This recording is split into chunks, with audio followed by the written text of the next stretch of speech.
We went through the Great Northern, Northern Pacific, Burlington, Spokane, Portland, Seattle, and then in 1970, the Burlington Northern merged, which remember the history. Jim Hill tried to do it in 1900, and then it got undone by by Teddy Roosevelt. But then, so they did merge in 1970 finally, and then the Frisco was added in 1980, and their most famous steam engines they had were the 1500 and 4500 class Mountains. And in fact, this is the 1522. It was restored and it ran for quite a while. And here it is. You can see it's pulling a Burlington Northern train after the merger. Probably an executive train, or maybe for employees, something like that. But it's in very good condition. This thing ran for a while, and but then they started having bearing problems. I was at the National Rail Historical Society convention in St. Louis in 2001, and they were running they left the St. Louis Depot on this excursion. They went down the Missouri Pacific to almost to the border of Arkansas, and then they turned around and came back. Well, on the way back, all of a sudden the engineer looks down and he says, "Boy, there's those bearings. These things are steaming." And they all almost red hot. And so then they stopped and they put water on them and stuff like that. And then they'd run another 10 miles and they were hot again. So they left at 7 in the morning, and they were supposed to get back about 3 or 4 in the afternoon. They didn't get back until 3 a.m.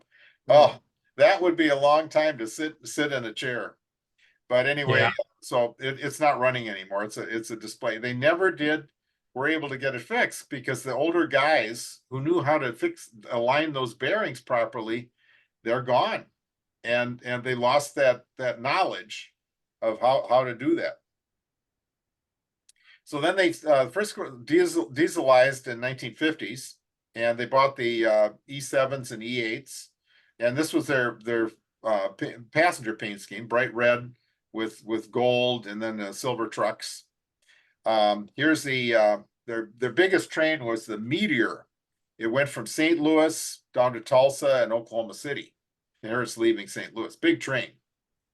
Then they formed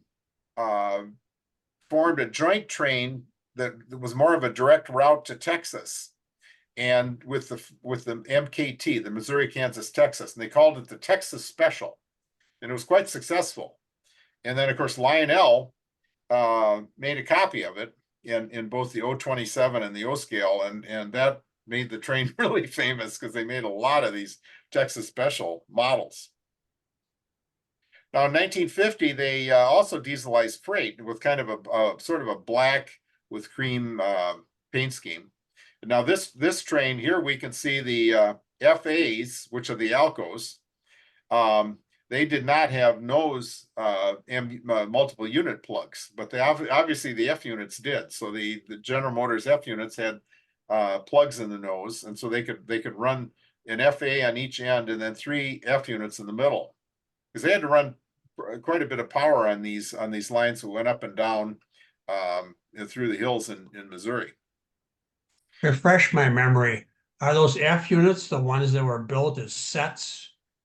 Yes. Well, these are a little bit later. Sets. These are, I think, F7s, but yes, originally the FTs were permanently coupled. You're correct. They had a T unit and B unit. And in fact, some of the roads had 3 units or 4 units permanently coupled.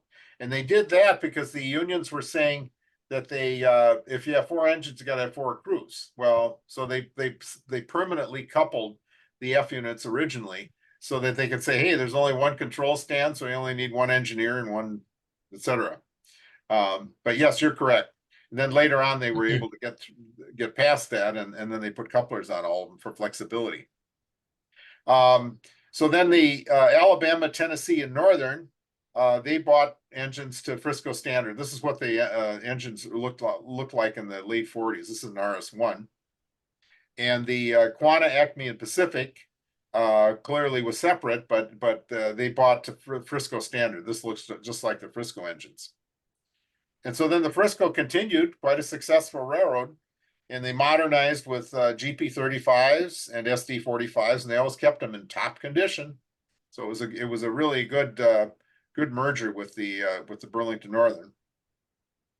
And so they merged in 1980, and you can see their power is always really not really kept clean. Kind of a dark orange. They went to a dark orange and a white paint scheme.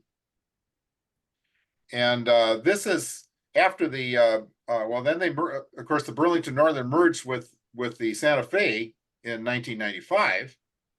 And here's found this picture on the internet. It's on the Quanah, Acme, and Pacific out in North Texas. Huh. And obviously they're still using a pretty good sized trains, obviously, because this is a General Electric C40 and it looks like an SD45-2. So they're pulling a pretty good train there. But anyway, the Frisco is now inside the Burlington Northern Santa Fe.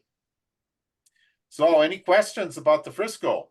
Yeah, I remember when at the time of the merger, it sure was fun rail fanning around the Twin Cities.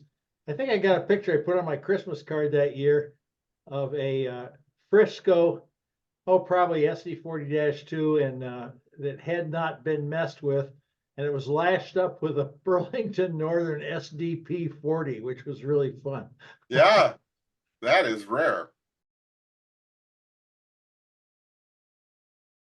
So, yeah, it was after those mergers, initially they tried to keep all the units very carefully together, but pretty soon, a train gets to the end of the line and the dispatcher says, or the roundhouse foreman says, "Hey, I need that unit, put it on this one."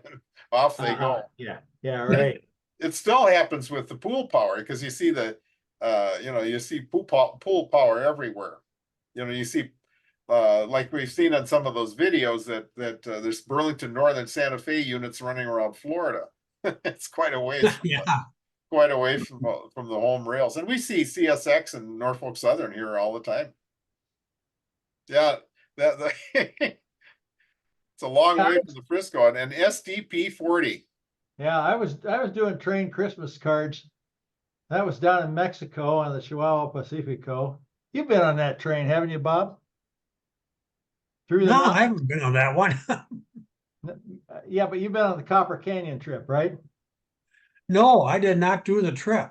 Oh, you didn't? Oh. I have the CD or DVD, whatever you call it. Oh, yeah, that's right. The Rio Grande coming into Illinois from St. Louis. That was at Hoboken. I stumbled across that thing down in Georgia. Didn't know it was there. I was down there visiting a friend. There it was. Wow. This was in Kansas City right after the Mopac UP merger. You know where that is, Ross? Oh, got to be Portage La Prairie. Sure is. That's the Canadian Pacific.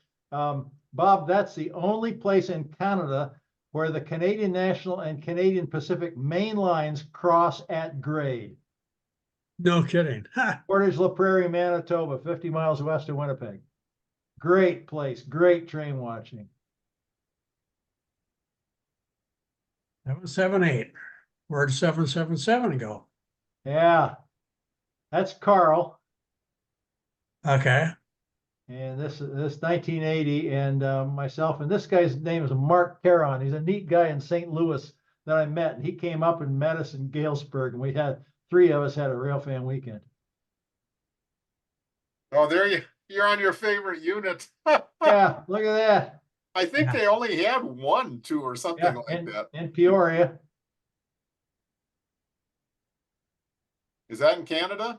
That's in Canada, yeah, along the Trans-Canada Highway. It was 1978, first time I saw DDA 40Xs. Man, that sucker was a Union and a Pacific bolted together. Yeah, no kidding. You remember that, Ross? Oh yeah, we went to they were gonna close down the Green Bay and Western.